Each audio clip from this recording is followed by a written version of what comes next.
Yes. Okay, everybody. If you haven't watched any of these, my name is John Deckert. I live in Northwest Florida. I'm a videographer, photographer. I do some video editing. I do some acting every now and again. And I've been doing these to get a better idea of people who have made the move to LA from somewhere else and trying to get their story because it's something that I've considered. And today I am talking with an actor by the name of Brian Jimenez. How are we doing today, Brian? I'm doing very well. I'm doing very well. Thank you for taking the time out to interview me. That's cool. And A plus on Jimenez.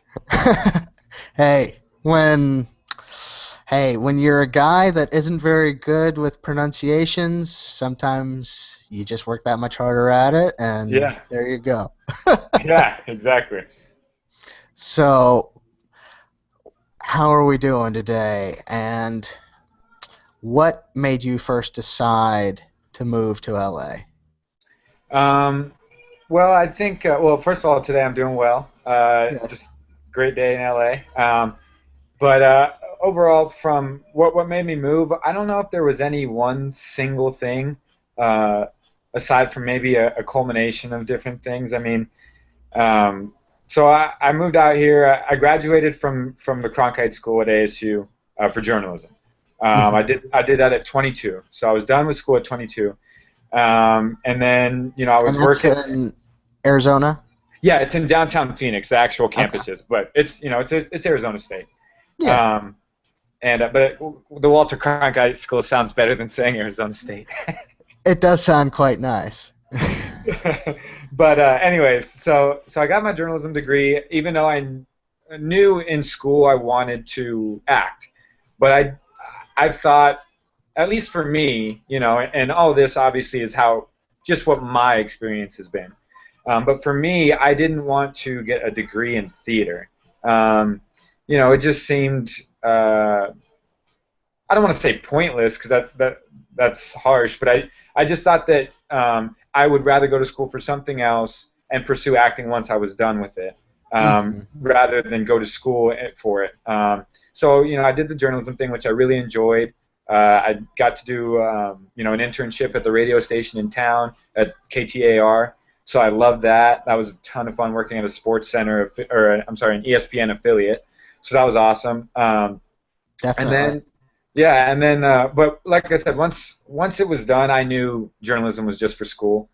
So then I kind of started saving up money, um, and that really was what played the biggest role for me, was saving enough to move out, because I'd come out a couple times or met a couple people who had moved out here Hmm. and asked them, what advice can you give me, or what do you recommend, blah blah blah. And a lot of times people said, move out here with money, save up money, and move out here. And I mean, don't get me wrong, I've heard stories, not to discourage anybody, I've heard stories of people coming out here with $30 in their pocket and making it work somehow. You know what I mean? So Hmm. not to discourage anybody, but if you can plan ahead, I think the best thing to do is save up as much as you can. They told me about the one guy said like 6 grand. I talked to said 8 grand. So I talked to somebody who said 10. So whatever from that range that you felt comfortable with, I mean, I'd say anywhere in that range is pretty good to move out, to save up to move out here with. And then after you get to that point, where I was in Arizona, I was bartending. I had bought my own house because of the way that the Arizona market was there for a while. I got a short sale, so I got my own house, which was awesome. That was big for me. And but I mean, I was working at a restaurant and working at a golf course, and I loved both jobs. But I knew I wasn't gonna go any further with them, and I just felt like it was time. It was that's that. Like I say, when it was a combination of things, it was just I had my house, I had a couple jobs that I liked, I was making good enough money, but I wasn't really getting fulfillment, I guess you could say. Hmm. Um, so that was it. I kind of decided to do it then. At the time, I was with a girlfriend, and it just seemed like a good time for both of us. Where we were at to make the trip. Why not? And that's the thing, I guess, about LA is it's not something that I would say is, well, wait till you have X amount of credits and you've met this many people. It's a feeling. It's just like, you know what? Now's my time. I've wanted to do it. I know I'm going to do it eventually. What am I waiting for? And everyone has that moment, I think, in different ways and sooner than others. And I don't think there's any wrong way to do it.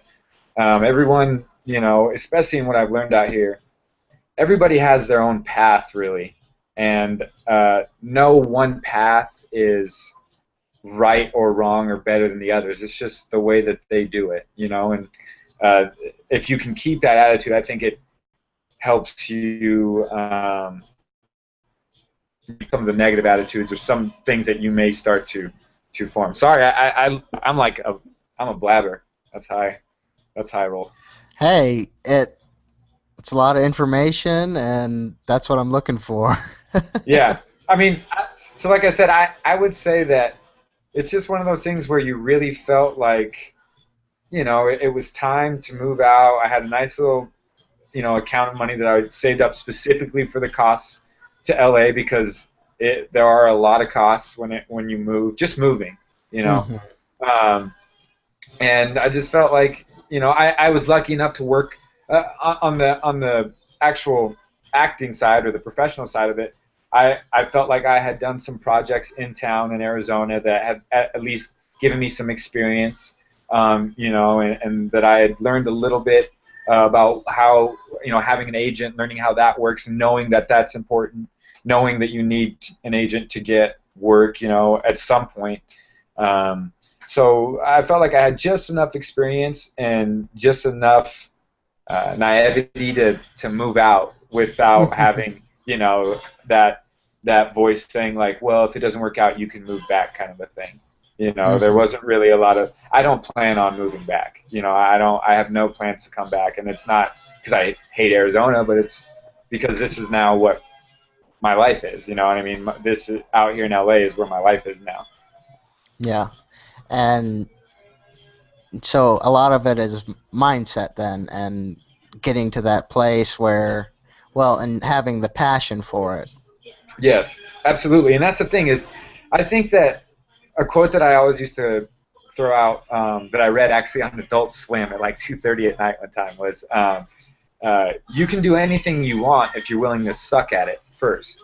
And so for me, it's like, okay, all these other things I was doing in Arizona were great and they were getting me by, and but what was I moving up to be better at? And even if I were to go to Arizona or to California, I'm sorry, to LA and be a rookie or to be green, as they say out here, it's okay. Everybody sucks at first, no matter what it is. But that is the mindset. As long as you're willing to be grounded and be humble and say, listen, it's going to be hard at first, but I'd rather suck at this, chasing my dream, than suck at something else in Arizona just because I don't care to do the job anymore. You know what I mean? And Hmm. you start to lose a lot of whatever incentives you had set up for yourself before within the job. You start to lose that when you go to the same job over and over, knowing that you're not really gonna, you know, you don't have no aspirations to move up. With acting, Right. it's like, I'm willing to run donuts and do all this kind of stuff if it means that it's going to help me in acting, or help me meet some people or whatever the case may be. And I don't actually run donuts anywhere, but I would. I mean, like, I have no problem being that person that says, you know what, I'm willing to do it, because Hmm. that's how you build credibility, and that's how you show people that you're serious about whatever it is you're doing, and nothing that compromises your morals, obviously, or anything that you wouldn't do or would regret later, kind of a thing. But internships and willing to occasionally work for copy or whatever that is. I mean, if it's going to help you in what your long term goal is, why not do it? Hmm. There's I guess there's just so much. There's so much that people. The mindset I feel like when you do move here is, okay, I need to get a break here soon. You know what I mean? And either to validate me moving out here or because I moved out here with too little money or whatever reason that may be. And that mindset is just, it's very tough to live by because, in my experience, I think coming out here with, you know, with a mindset more like, okay, I know it's going to be tough at first. I know it's going to be probably this amount of months before I realistically start getting representation or getting meetings, and I know it's going to be this long before I really start booking this kind of job. And and that's the other thing is coming out here with a specific goal, a specific plan. Uh, Helps. Not to just say I want to be famous or I want to be in movies. It's like, well, what kind of movies? What kind of an actor do you want to be, or what kind of a director do you want to be? What kind of movies do you want to shoot? Do you want to shoot horror, comedy? That helps you narrow down your path and start to make better decisions that ultimately are going to, benefit what you want to do. Mm-hmm. And well, you've mentioned a couple of things there, and what I'm curious about is what ended up being your motivation or what helped you get to the place that you are, and as far as mindset. You mentioned, some friends, an Adult Swim quote. Was there anything specifically that helped you, have that really rather healthy mindset? Um, I would just say that I've been fortunate to have great friends, supporting family. Oh my God, like just thinking about it right now is kind of tearing me up. I've been very, very lucky to have the people in my life that I have had, and Mm-hmm. uh, and also I think I've played sports as well, Mm-hmm. and I think that being coachable, being somebody who knows that you don't know everything, is really not only healthy for yourself and healthy for the people around you, but you have a hunger to grow, a hunger to learn. So I mean, I think specifically, I think just staying positive. I mean, Mm-hmm. there's it's a general term to stay positive, but I mean just about everything. You really have to find the bright side of things, find the spin on things, because there's going to be so many peaks and valleys that if you can't do that, you're going to be up and down a lot, and that's it's not only crazy to do that, but you're going to end up quitting because there's going to be a low that you just can't seem to get out of, or it was just the final straw, so to speak. So I think, like I said, just having a great support network, um, uh, saving money, feeling like I had done things at home, graduating school, blah, blah, blah, feeling like, okay, this is just natural. This is just the next step for me. I've done the things that I wanted to do here. I've done a lot of what I wanted to do, but now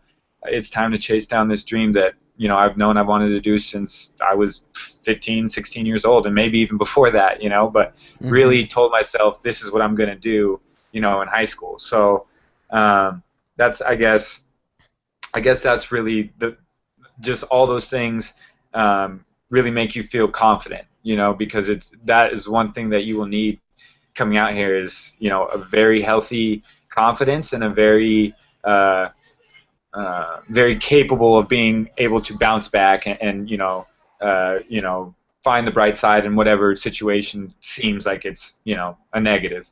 Mm-hmm. So prepare, be positive, confidence, self-worth, support system.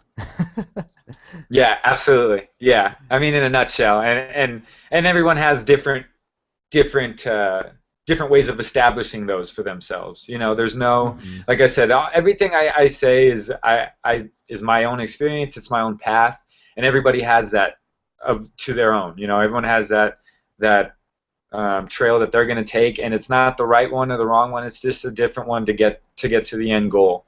So Mm-hmm.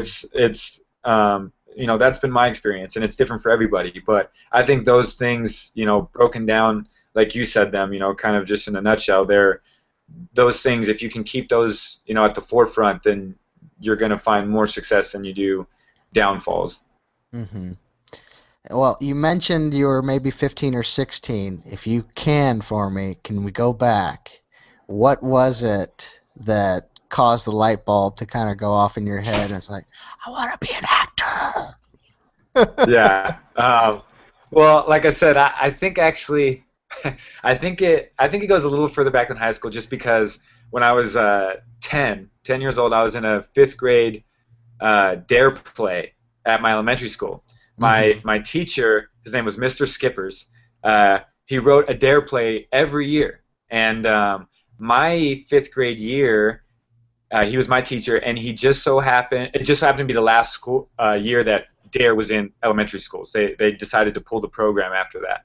And Dare Hmm. was, I don't know if you're familiar with it, but the old that drug program, the Yeah, I yeah, yeah, remember that. yeah. So that was, that was like big that it was getting pulled from the schools because everybody grew up with that. Their brothers and all that stuff Hmm. did. I remember the So black T-shirts with. yeah, Yeah. yeah, yeah. I mean, those are iconic. The bumper Yeah. stickers everywhere. Like that was. I mean, just seeing that sticker, seeing that image in my head makes me think of Albuquerque because that's where I was living at the time, Hmm. in fifth grade. Um, so I was living in Albuquerque, New Mexico, and yeah, they were doing a play, and I don't know what it was at the time, but I wanted to audition for the play, and I was just always that way as a kid, like probably to a fault. I wanted to be in front of people. I wanted to make people laugh. I wanted to get girls to look at me. I wanted to get guys to laugh. Like that was fun for me. That's always been like respectfully, maybe not when I was a kid, but as I got older. But that was always my thing. Like I love being able to bring somebody, a smile. That's as cheesy as it may sound. It's one of the greatest things you can do for somebody else. So as a kid, I love that. I love that I could do that. So a play comes around, and they're holding auditions, and I read for it, and I don't even remember what the process was, but I ended up getting one of the roles. And just as a quick scenario of the play, because it was the last year of Dare, the play was about what elementary schools were like in the future. So there's four kids from the future and four kids in present day, fifth graders, and the kids from present day accidentally somehow get uh, transported to the future, where Hmm. they meet the four kids in elementary school who are now living without Dare, right? So I'm one of the kids in the future. My name's Toby Tobacco, and there's Betty Beer Bottle and Phil Pill Popper and Marijuana. Those are the characters in the future. And Nice.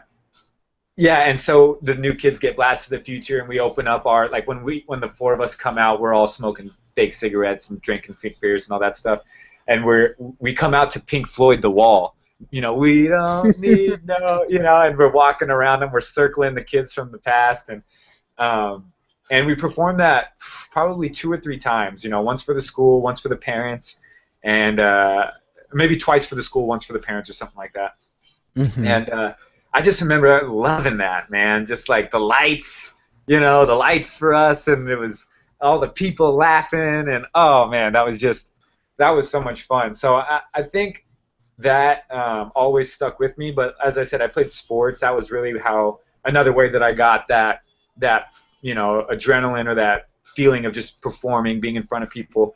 But in high school, actually, it was like an English class, and we had to jot down what we wanted to be in the future or something like that. How that happens in high school. And Hmm. a buddy of mine said he wanted to be on Saturday Night Live with me, and we're in passing periods, and he comes up, he's like, "Hey, did you have Miss Motzko's class yet?" And I'm like, "No, no, I didn't." He's like, "Well, we're writing down what we want to do this year." And I said I wanted to do Saturday Night Live with you, and I was like, "Oh, that's awesome." I'll say the same thing. It's like, "Oh, we're buddies in high school. We're gonna say the Yeah. same thing." And but I thought about it, and I was like, I think that once you put it out in the universe, like I said, if you're specific with your goal, once I really put it out there and said that to myself, I'm like, I don't know, that sounds kind of fun. And that was kind of my like first I don't know how you would phrase it, but that's initially what I wanted to start with was comedy. Hmm. I did stand up for a couple years. Like I loved making people laugh. Like I said, that was originally how I thought I was going to do it. So I was like, oh, I'm going to do skits and blah blah blah blah. And um, and I did stand up for a little bit, and I think I did a decent job at it. But I really didn't get the feeling that I was looking for, I guess. I think Hmm. my friends really enjoyed it. They enjoyed going to watch me, and they enjoyed watching me perform. But I guess I just didn't get what I got from it. The little bit that I did, the little bit of acting that I had done, what I got, the feeling I had got doing that. So, um, like I said, when I was young in high school, I thought, okay, well, I'm gonna do comedy and stuff. But as I got older, I kind of started um, transitioning more to I want to be well-rounded. I don't want to be a comedy guy. I want to act. I still want to be funny, and I can be funny, but great actors are funny, So it wasn't necessarily about always making people laugh. I really want to be able to tell stories, to be able to affect people, to spread a message, and that's done through great acting. Hmm. Yeah, I mean, it can be a great story, but if either the mixture of the direction and the acting, if that's not good, then it doesn't matter. Right, exactly, and I've learned that out here. It's like uh, I was helping a casting director for a show. I interned at a studio called Cast Studios, and Hmm. that's been great for networking and just meeting people and kind of seeing how the whole process works. Which I would recommend to anybody to come out and intern at a studio or try and intern or do some work where you can be inside either an agency or casting studio or something to kind of get a feel for how things work. Hmm. But I was helping out a casting director, and we were reading these. We saw 6 or 8 guys come in and read the exact same sides. I mean, the exact Hmm. same scenes, right? And Yeah. it really, and I'd say that 80% of the people who came in, they were pretty good, and they did it different. But the 2 or 3 who were not very good, um, or I shouldn't say not very good, but who kind of missed it a little bit, were nervous, and you could tell that they hadn't made a choice on how they wanted to really, you know, play this role, Hmm. and so you know writing and acting and directing, it all marries together and creates something beautiful if everyone can work towards the same goal, and everyone has a specific goal and what they have in mind. But like you said, if one of them is off or is not meeting the expectations or the level of the other, especially in this industry, I mean, I, I consider myself an artist, and many people out here will consider themselves that way. And it's not to sound pretentious. It's because we are really vulnerable when we're trying to do, we're trying to share how we feel about something. Whether it's text or whatever that is, we're leaving ourselves open. And so if someone is either disrespecting that or not making you feel comfortable, or whatever issues arise sometimes between writers, directors, actors, it can really, it totally takes away from what the whole point of the script was when it was first penned, and so Hmm. everything has to sync up. But again, there's not one kid who did it better than the others. They were all good because they did it their own way. Hmm. For you, I don't know if you've always been this way, but for people that have difficulty, be it with their goals or with acting choices, being specific, being, nailing it down versus because if you don't have certain methods or you don't have someone that you can bounce things off with, it can be a little overwhelming. Anything that, because it seems like it's working fairly well for you. What's your process as far as that goes?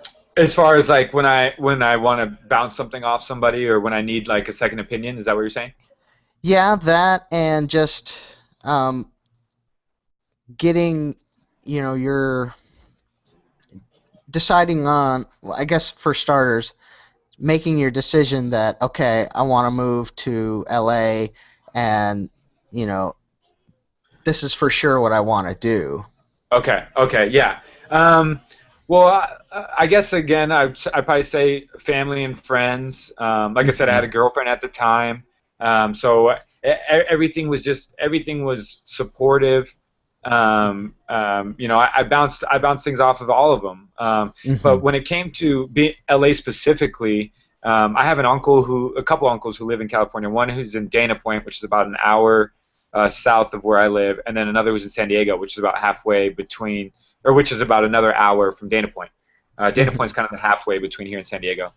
And my uncle, I came out here before I actually moved out here. I came out with my uncle, and he's a firefighter out here. He's a fire arson investigator and a police officer, so he knows the area very well. Hmm. Specifically Los Angeles, and actually, he worked at a station that was in a part of town that I had heard from another, uh, you know, uh, friend who had ties out here. It was a good part of town to live in. So he actually took us around and kind of said, listen, don't go north of this street. Don't go west here, east there. This is a good area here. This is a great area here. You have restaurants nearby. You have this nearby. So he was really a huge help when moving out here. He kind of got us in a good area. Um, a great thing that I would recommend was I rent my apartment through a property management company, so you Hmm. can contact them and they can give you you know a bunch of different properties that are in your size, price range, all that kind of stuff, and that was helpful to have essentially a list to kind of mark off and go drive around and check out. Hmm. Because that So again, sometimes be overwhelming too. It's like, absolutely, well, there's absolutely. Craigslist, there's Right. different real estate websites, there's, who knows what else. Absolutely. And so the thing is I think by contacting the property management company and kind of having an area in mind that we wanted to live, they say, well, this is what we have in that area in that price range, and then if you realize that there's nothing in that area in your price range, you're probably not going to get into that area, Hmm. So, but there's so many. LA is great because there's so many different parts of LA that Hmm. there's really a place for everybody in terms of whatever you're into. I mean, I live in North Hollywood, which is I live right in the arts district, so there's a ton of actors, dancers, just artists, students. There's a lot of stuff. There's some couple bars within walking distance, so it's a very cool area. But it's not. It's about 10 minutes north of what's considered Hollywood, where all the bars and clubs and stuff are at, which is not as appealing to me. So it's nice because where I am, I have some stuff that I can do if I want to, go to the neighborhood and have a beer, or watch a sports game or something. But if I really want to, have fun and go out crazy and or whatever and do all the nightlife type stuff, Hollywood is close enough that Hmm. I can do that. So it's whatever you're into. If you want to do they say that Silver Lake is a hipster part of town. If you consider yourself a hipster, you might want to check out Silver Lake. I mean, it's whatever you're into. You can find a part of town that will probably cater to that. Santa Monica is beautiful. It's also very expensive. But if you've Hmm. always been somebody who's like to spend a little bit more for either a better view or whatever, then maybe that's your thing. It's really there's a little bit of everything out in LA. So um, again, being specific with what you want, or at least what you don't want, kind of helps Hmm. narrow down where your possible landing spots are going to be, because LA is a big city, and it can be easy to feel like overwhelmed, essentially. Yeah. Um, since you live in North Hollywood, what seems to be the price range? Um, I would say that I live in a two-bedroom, two-bath. I would say that if you're going to be looking for something like that in North Hollywood, I'd say you're probably somewhere between 1,400 and 1,800. Not only, but I mean like for a good place starting out.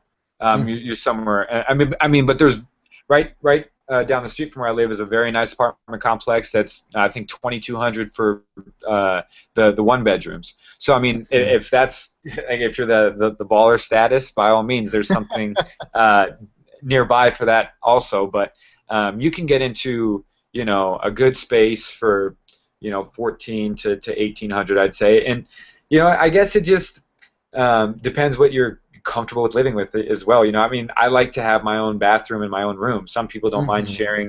sharing a bath. I mean, I work with people who are living in the living room of an apartment. You know what I mean? I Hmm. mean, it's really about what's within your means and how bad do you want to be out here. Right. And again, I think that goes out to planning because I don't think anybody really wants to be living in a living room.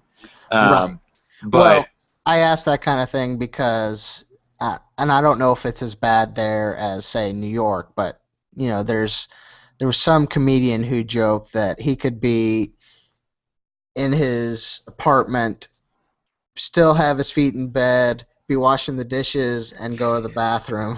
Yeah, yeah, yeah. I mean, there are like some studios that you will find in town Hmm. that you'll pay probably close to $1,000 for a studio in town, and you're not gonna have any privacy, any space in there. It's a true studio. I mean, Hmm. your kitchen is 2 steps from your bed, kind of a thing.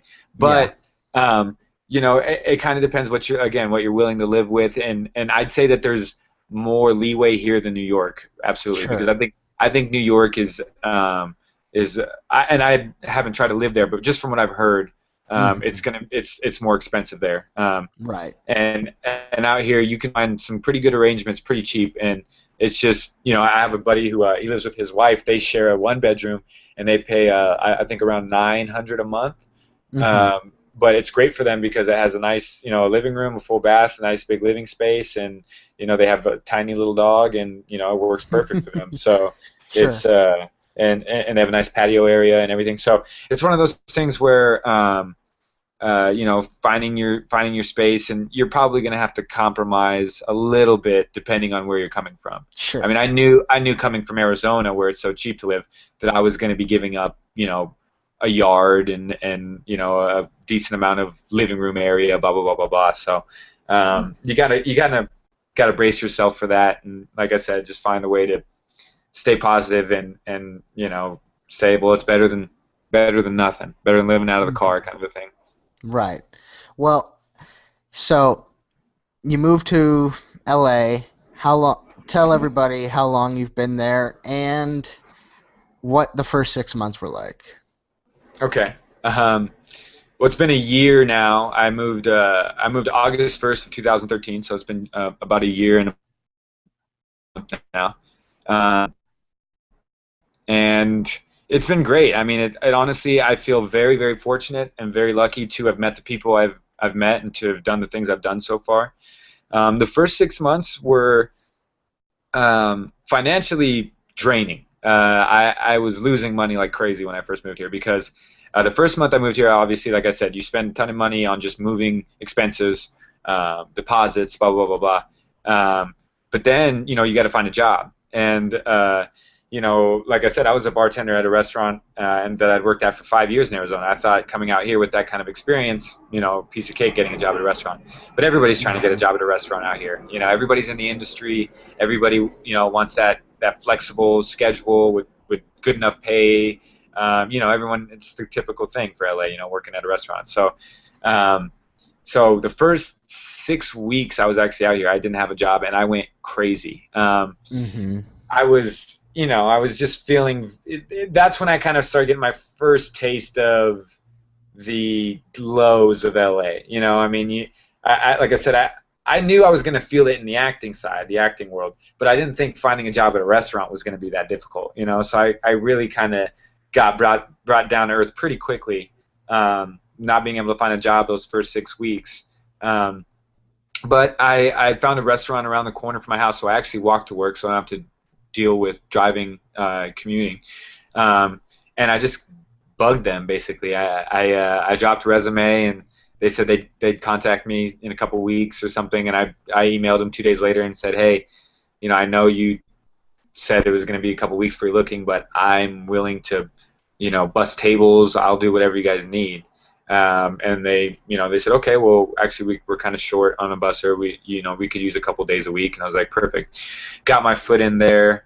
And once they saw that, I had restaurant experience and a decent work ethic, I got moved up decently quick and started serving and doing that sort of thing. So, you know, that but that those first 6 weeks, man, I had to do a lot to make sure that I was not worrying so much, because when you're just bleeding money in California, I mean, that was, like I said, I had some trying times those first 6 weeks, because I was just like, man, I'm losing money like crazy, spending it on rent, food. I had to get a refrigerator for the place when we moved in, like just all this stuff, all was adding up, and I was not having any money coming in, zero pretty much. So what I did was I reached out to the very few contacts that I had out here before moving out here, because within the acting community, I didn't have many. And really, I didn't have much other than the fact that I had moved out here with my girlfriend at the time, and we had 2 dogs. So that was kind of my support system, so to speak, when I first came out here. And then I started meeting a couple people, but really, what I did first was reached out to the people that I did know, and one of those people, her name is Erica Cicero, really gave me some great advice. I was lucky that she gave me good advice. Like I said, I've been very fortunate. You can run into people out here who think they know it all, and they tell you this is the way to do it, this way right here. And again, it might be the way that they did it, or it might be a way that they know somebody who did it, but it could be the absolutely worst way for you to do it. But she gave me really great advice and gave me, some options and some stuff to look into, and kind of let me do my own homework on, but at least kind of led the way for me. So I've always been, when I always tell this story. When I was young, and I wanted a CD, and I told my dad I want this CD, he would say, okay, well, how much is it at Best Buy? And I'd say, well, it's $12.99. And he'd go, okay, well, how much is it at Target? And I go, I don't know. And how much is it at Costco or Price Club at the time? And I'm like, I don't know. And he's like, well, I'm not going to get it for you until you find out where we can get it for a good deal, And but really, what he was teaching me was do your homework, make sure you don't get burned, and research. And so that's what I did when I first got here. I mean, I had the time because I had no job, so I was just learning as much as I could. I pretty much did the same thing I did to you at the beginning of this interview, where I called her and just spoke for 20, 30 minutes without really letting her say much, and just everything that was on my mind. And she's like, wow, okay, I thought that you might have been a little bit more inexperienced, but it seems like you have a good attitude, and like you could be doing this and this right now. And she gave me some good things to look into. She gave me. I looked at Central Casting, which is the biggest background agency out here. Everyone knows Central Casting, and a couple other things to look into, casting directors and whatnot. And so I did that for a little bit. I did probably three to five, I would say 3 to 5 different days of background work on different shows and movies and stuff like that, which was cool. I mean, it was definitely fun. Like, it's funny because that's the stuff that your friends and your family think is so cool, like, oh yeah, I was on I was in that Clint Eastwood movie, Jersey Boys, I was a bellhop at the hotel. It's like, oh nice. yeah, you see me for like I don't even know, 2-3 seconds, Yeah. and that doesn't help my acting career at all, Right. but to your friends and family it sounds cool, but and you get paid obviously for that kind of stuff, but that wasn't I didn't want to spend all my time doing background stuff, so like I said, I got plugged in at the restaurant and started making money that way, because the background stuff doesn't pay much anyways. Well, the But friends and family were probably like, well, did you say hi to Clint for me? How's he doing these days? He's getting yeah, up there. right. Yeah, exactly. And they want me to take pictures and stuff like that. And it's like, I can't do that stuff. It's not how it works. And but it's funny because so not long after that, another thing that Erica recommended for me was to look into acting class, because I knew that I wanted to do that, and I asked her how do you go about selecting a teacher, this, that, and the other thing. And like I said, just trying to do my homework, just asking as much as I could, soaking up everything I could. And I had read the Meisner, Sanford Meisner on Acting, that book, and I loved it. And so I kind of knew in my head that I wanted, if I was going to do serious training, I wanted to do Meisner training. And she happened to be participated in a year of the program. So she told me about her teacher, and I met him a month after I moved out here and interviewed, and then started class like 2 months after I moved out here. So that really made me feel so I got my job and then I started class. So that was awesome because I really started feeling like, okay, I got money coming in, I'm studying, I'm working towards what I want to do. So that really kind of got the ball rolling and started getting me feeling, like I had some momentum and some positivity and some more confidence, So Hmm. that getting started with class was a big thing for me, and I think it also put me ahead of a lot of the people out here because, like I said, so many people out here want that instant gratification, and Sure. it's really a process, and you have to realize that it's going to be a long time before things work out the way you want them to. And you may get some breaks along the way, of course, but even in those, you have to remember that they can be gone just as quick as they happen. So just keeping a positive attitude with all that kind of stuff and saying, okay, well, now I got class going for myself. Great, I'm learning, I'm studying. That helped, and that really, I felt like was the start of uh, acting in LA. It's like, okay, now I can start sinking my teeth into this. Now I got my job, and I don't have to worry about that. And the next few months was really just, again, doing my homework. Now that I was in class, now I was worried about representation, or at least not worried, but seeking representation. So I started Hmm. looking up agencies. What are some good entry level agencies? But I guess dealing with 2 or 3 agencies in Arizona, and then moving out to LA where there's literally hundreds. Um, I guess I didn't want to get enrolled in you know, the the back alley acting class with the failed miserable teacher who's yelling at everybody. I didn't want to do because there's so much out here where you can very easily get taken advantage of. I mean, people make a living off of it because people are seeking that um, that fame or whatever it is. They're seeking it so badly. They're so desperate for it, but that people will take advantage of them. Hmm. And so I really tried to do my homework on class, and then next was representation. And I told myself, I want to have a commercial agent within 6 months of being in LA. And it's probably not very realistic, but that's what my first goal was, because I felt like I have experience in auditioning and working with casting directors, and I was just confident in myself. I felt like if I can sit down in front of anybody, I can convince them that I'm going to work hard. I'm going to be, always on time. I'm going to be doing everything in my control to make the relationship a good one.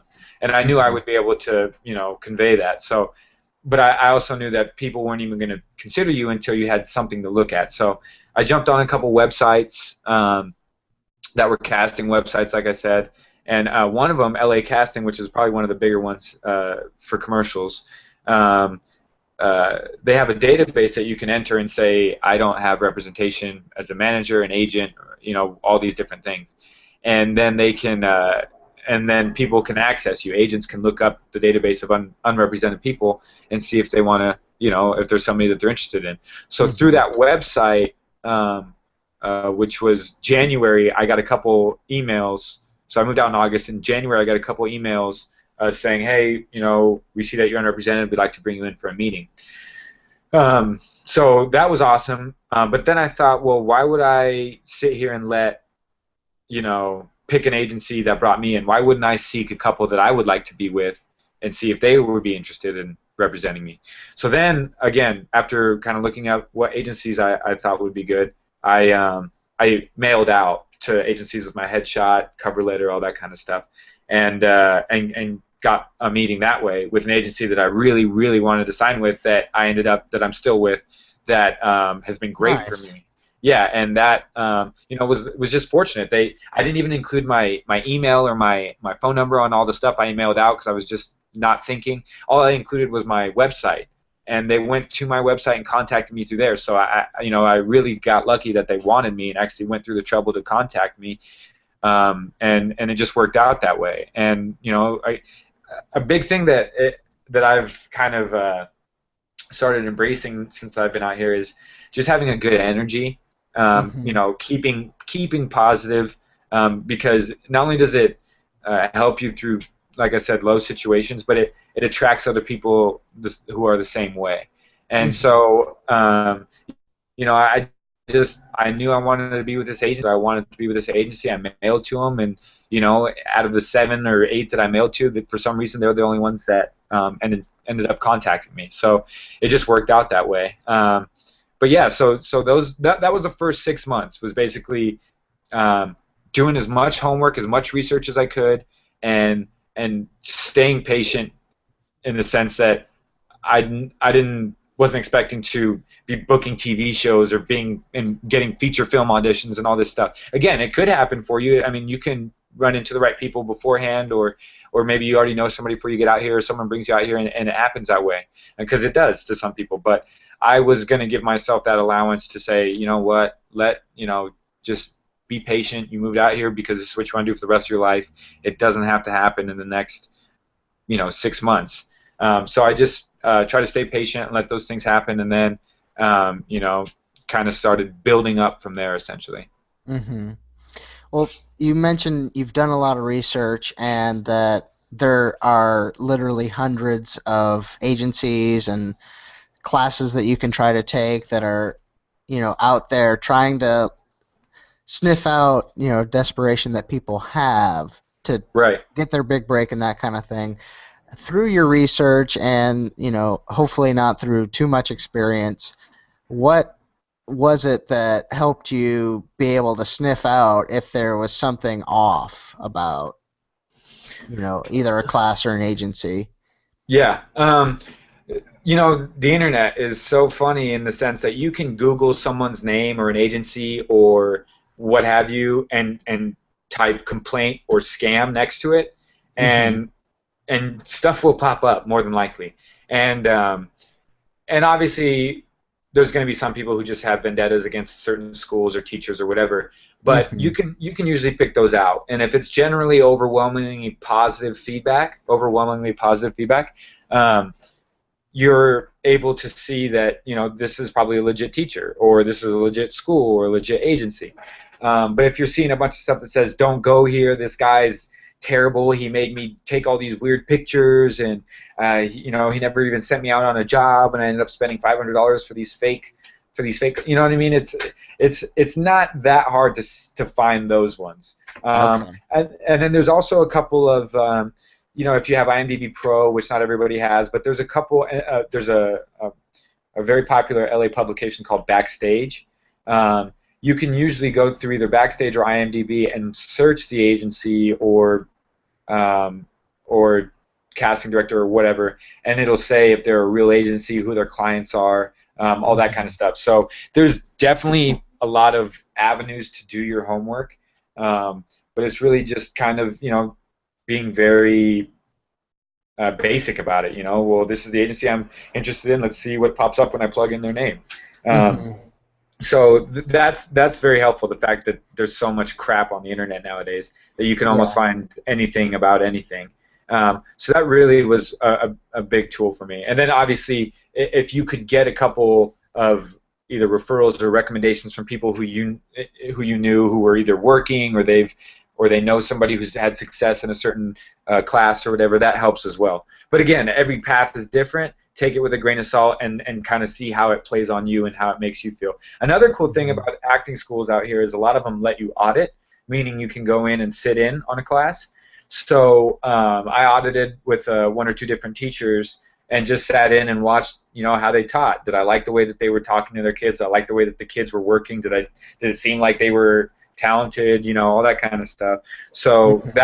that was also very beneficial. Just going out and being and meeting some of these people in person. Hmm.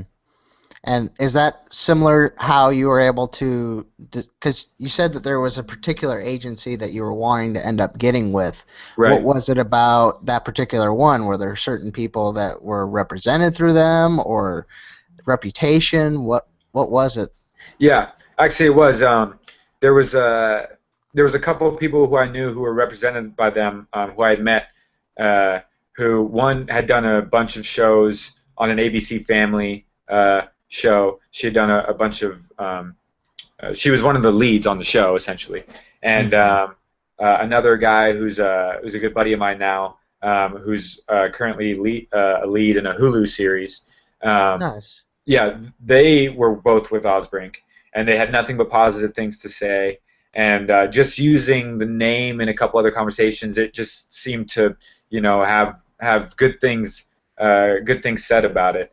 Um, so I guess a little bit of referral, and then also, I mean, I looked them up, and this is the same agency that used to represent Elle and Dakota Fanning, and they used to, so they're really known for children and developmental talent, and I mean, Hmm. they're one of the best at that. So just finding kind of what I had heard good things about it, and then I meeting them in person. After the Hmm. meeting, they just seemed very professional, and they got me excited about the possibility of being able to work with them essentially.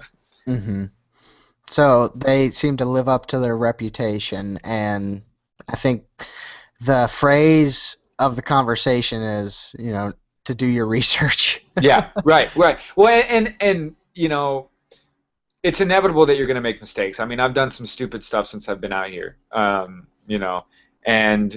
that's going to happen. You're going to have missteps, but Hmm. and if there's anything else to take away from the interview, it's the fact that if you can find some positivity in whatever mistake and just take it as a learning lesson, as opposed to something that you dwell on, you can really start to build your own character and start to start getting better at taking the losses because uh, you know with professionally with acting, I've been lucky, and I probably couldn't ask for much more in that realm. With everything that's been going on.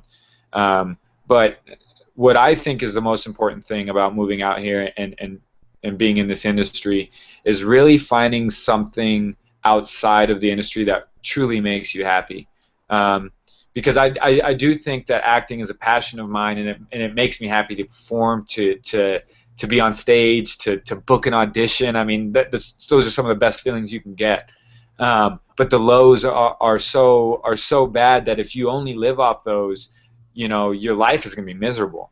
Hmm. So if you can find a balance between your job and your career and other passions in life, if you can balance all of those, I think that's crucial because it really gives you something else to focus on or something to think about when the phone isn't ringing, or you can't book an audition, or whatever the case is. If you have something else that you say at the end of the day, I still have this, or this still makes me happy, and they can never take that away from me. I think that's gonna uh, lengthen your stay and lengthen your career because you don't get burnt out. You have other things that make you who you are. I mean, acting is something that I want to do, but and I know it's something I'm going to do. I'm already doing it, but it doesn't. It's not all of who I am. Hmm. I have so many other things in my life that make me happy, that it doesn't. I don't live and die by acting.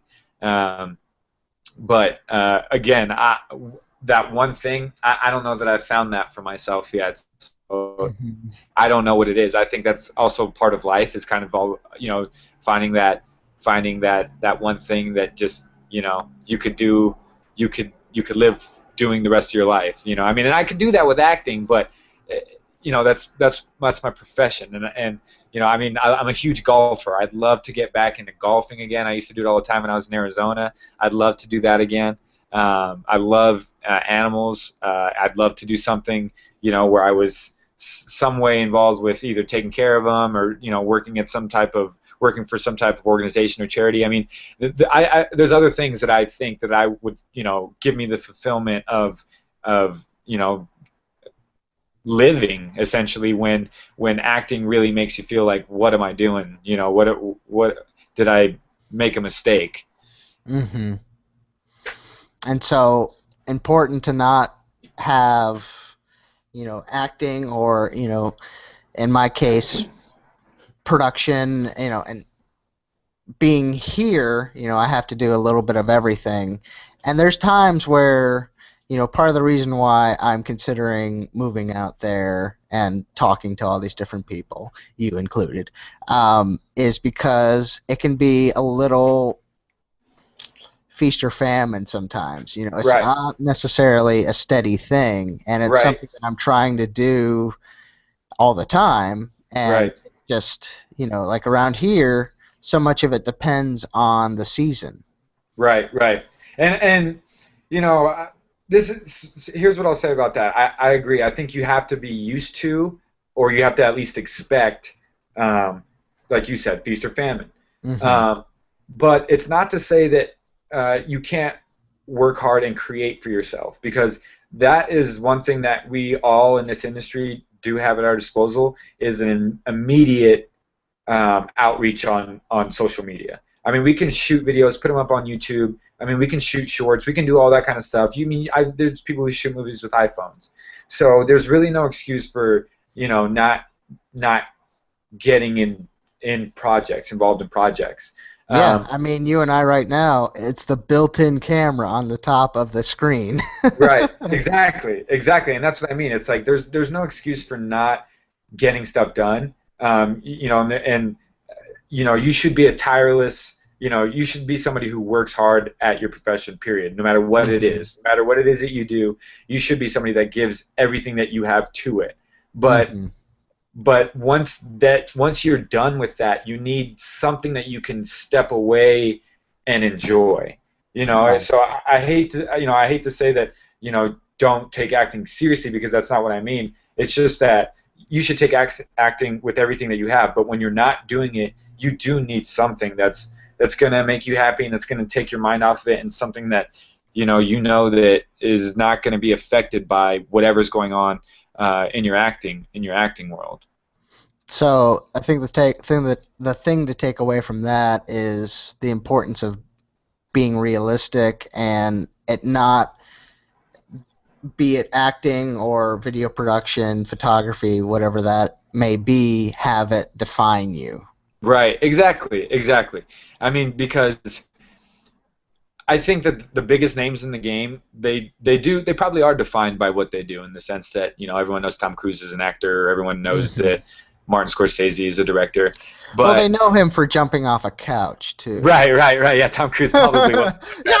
Tom Cruise, Tom, Tom Cruise probably wasn't the best example, um, People but know his name, and they definitely know him right, for acting. right, right, and but it's because they had other things going on that contributed. I mean, Martin Scorsese with his directing, I mean, he has so many other things that he does that contribute to him directing, that it's not all about that for him. I mean, he directs movies, but he has other passions in life, and Mhm. so they can definitely influence one another and they can help one another. But I just think that it's important to have a balance above all else. Really have an even keel, because it's so many ups and downs, and there's so much uncertainty that Mhm. without some type of constant in your life, you can start to kind of feel that roller coaster a little bit more.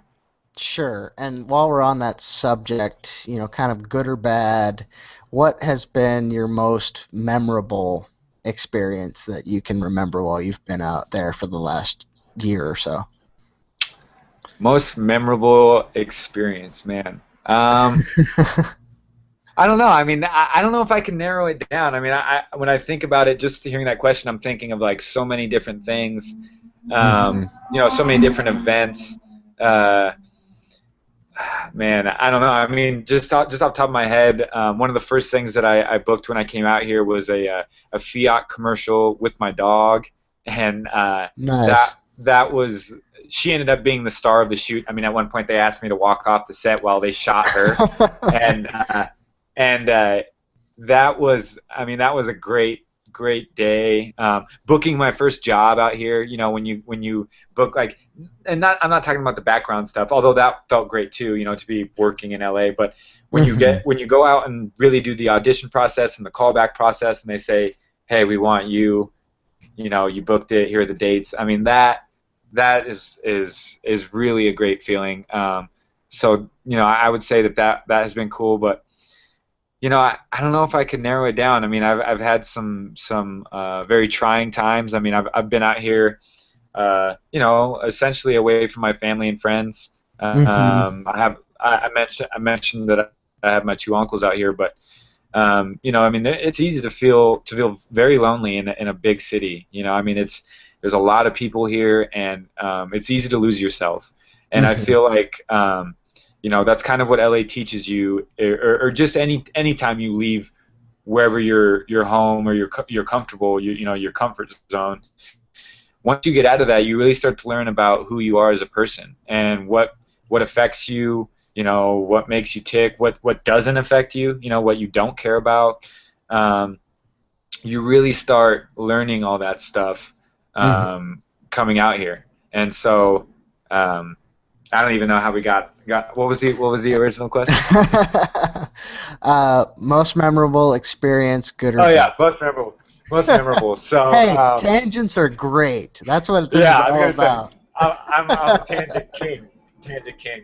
Um, no, but yeah, like I said, I don't know if I can narrow it down. I think that this first year has gone by so fast Hmm. that it's all been kind of one big memory, I guess, because it's just, I mean, it's hard to believe for me that I've been out here a year. So to say that, to narrow it down, it's gone by so quick. I can't even think of one specific time when I really sat down and was like, "Whoa, this is big," um, because it's just like you have to just on to the next one. You just got to keep rolling with the punches. So I don't know if I've had a big enough moment to say that that's been my one memorable one. I think it's just been Hmm. a lot of learning and a lot of a lot of growing and it's been great. I think that my first year has been very good, and I've been very very lucky to have done the things that I've done so far.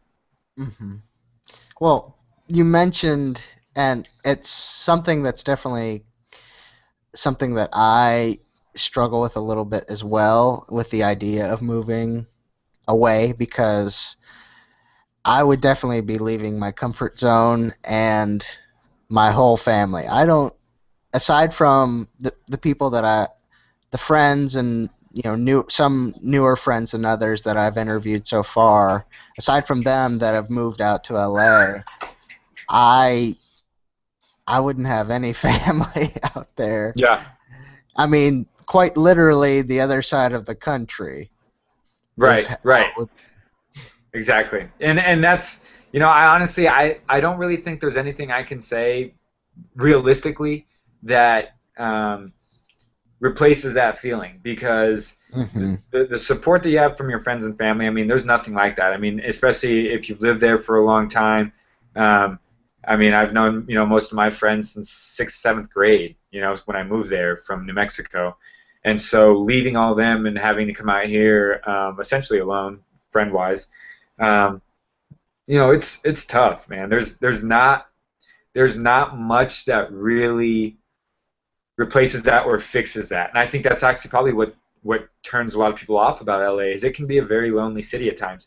I mean, even the way it's set up. I was reading a quote by Jason Schwartzman, and he said the way that LA is even set up, it's set up to be a lonely town. You have to drive to these far places in your car alone for auditions, and everybody's so spread out, and it's just the way that it's kind of set up. So I think that actually has to be something that you kind of get over beforehand.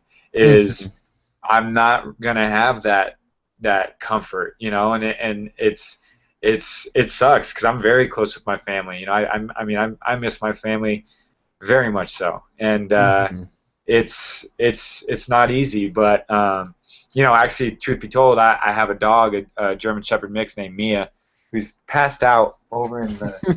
She won't get up for some reason, but uh, I love her like a daughter, and she brings me more joy than almost anything else that I've done since I've been out in LA. I mean, it's regardless of work being crappy or not doing well or as well you want to do an audition or whatever, or having a bad class or whatever, coming home and having a dog, is very, very comforting. It really helps to contributing to not feeling like alone.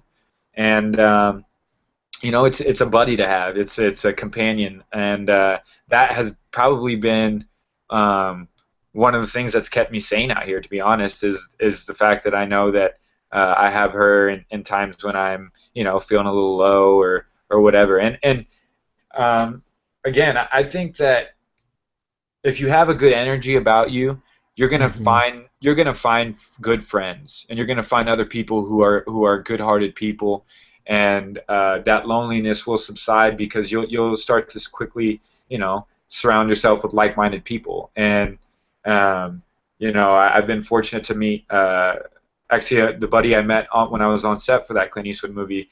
We've been very close ever since that day that we met, and through him I've met one or two other people, and then I have my roommate now, who I have very close with. And outside of those three or four guys, I don't really have a big extended group of friends. I love the people I work with, and most people I run into and hang out with, I enjoy, but there's also a lot of people out here who they could care less about you, and they'll pretend that they do, or they have other they have an alternate agenda. I mean, you're going to run into that. But I Hmm. feel like, again, if you are somebody who is a positive person who just has a good aura, good energy about you, the people that you attract are going to be very similar. Hmm. So that also helps. I feel like with just back to the theme of staying positive, and it, it helps with a little bit of that loneliness, or that little separation that you feel when you do leave all your friends and family. Yeah. Um, I think we're going to wrap this up fairly Sure, quickly. sure, Um, two more things. cool. One that's a little of an inside thing, but I think if people really look at you, they will probably see it too. Okay. Um, how does it feel about the talks that you were kind of being considered a Latin or Hispanic James Franco?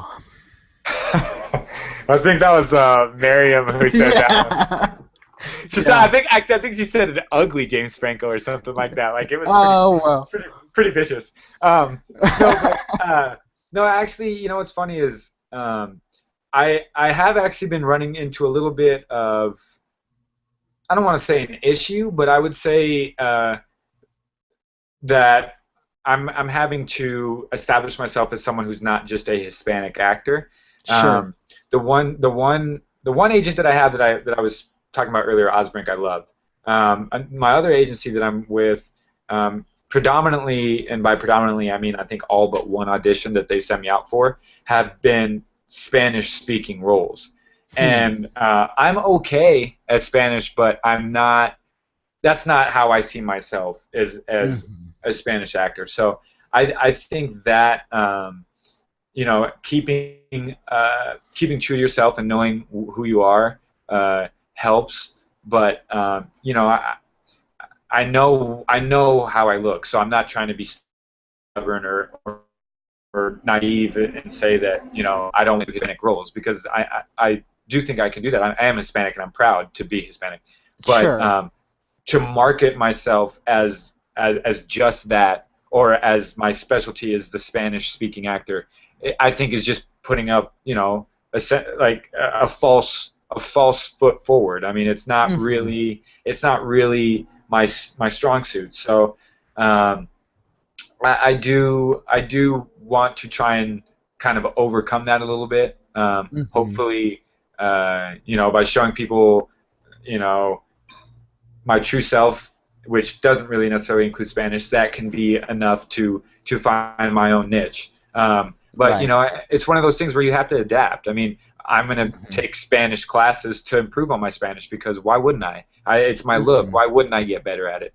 Um, So it's a little bit of give and take. You have to be able to compromise. I mean, I know I'm not going to be booking TV novellas, but at the same time, if I can, yeah, Telemundo. exactly, and all that stuff because I grew up on that stuff. Um, Sure. but but at the same time, that's not what my goal is. But Hmm. I need to be ready for that if that opportunity comes, so that I can knock it out of the park. Because no matter what comes in your way or whatever lands in your lap, you want to be able to do it well, no matter what it is. Even if it's not your Hmm. favorite thing or it's not necessarily something that is for you, if you do it to your best of your ability, the people involved with that project are going to remember that, or at least respect you for it.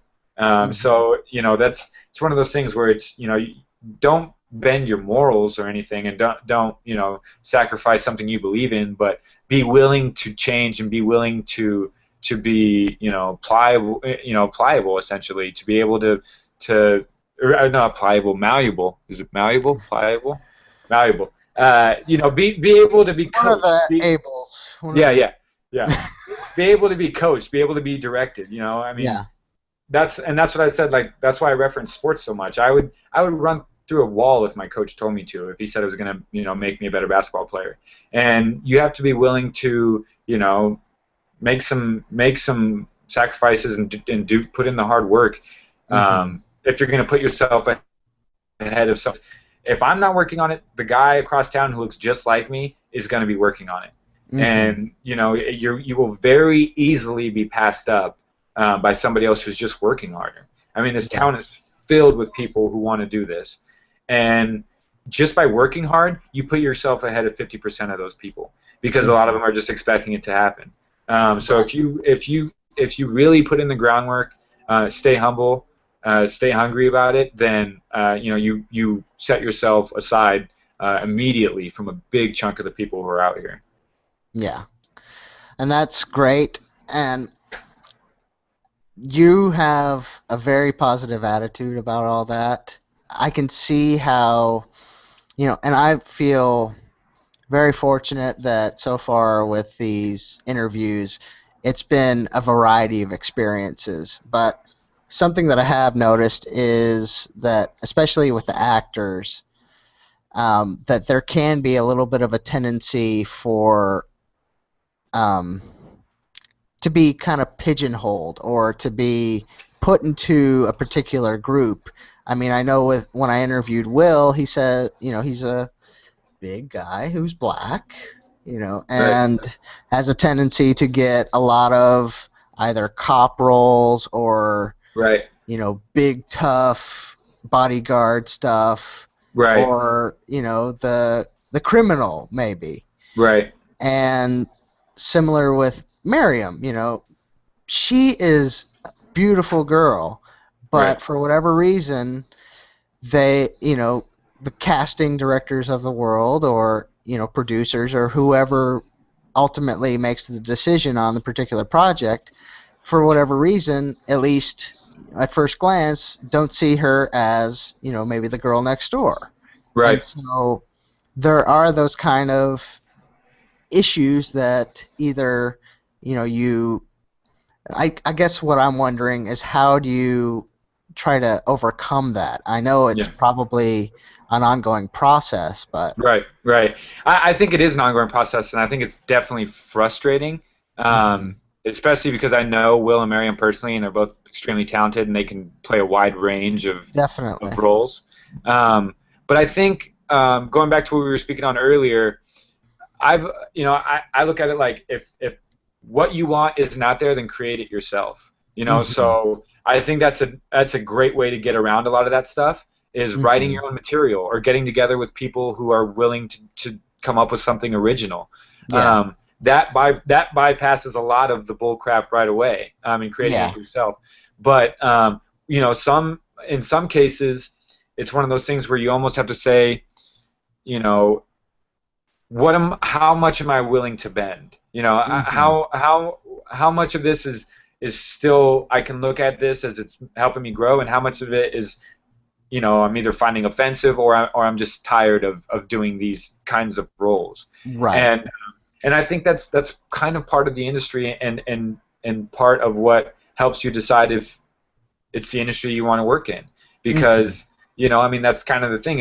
It's like if you see somebody who looks a certain way, and that's what they're always being casted as, it's tough for them to spin it and do something else without drastically changing who they are, or and that's tough. So it's one of those things. Is it worth it to them? I know one of my buddies recently shaved his head because he felt like he wasn't getting as much work or as many of the roles that he wanted with his other hairstyle. Hmm. So it's one of those things where for him it's not that big of a deal. He kind of likes the way it looks now. So if you're willing to kind of make some changes here and there occasionally to maybe help you a little bit more with whatever you're trying to get at. I mean, I know personally, if I was looking to try and get more Hispanic roles, if I was getting better at my Spanish, probably would keep my hair a little shorter, probably grow out my facial hair a little bit more. I mean, there's things that you can do to help you, enhance or kind of play down whatever your ethnicity is or other things. Um, but again, like I said, I wouldn't say that there's any one thing that people can do, because sometimes it's not within someone's desire to either shave their head or change the way that they dye their hair or whatever that may be. Hmm. um, who's to say what's too much for one person and not for another if this is what they really want to do. So it can be frustrating though. I mean, like I said, I know that most of the stuff I get called in for is strictly Hispanic stuff, but Hmm. for right now I'm fine with that because I'm still getting started. Right. And I think that I do believe that if along the way that you show you're capable of more, people will notice. Um, Hmm.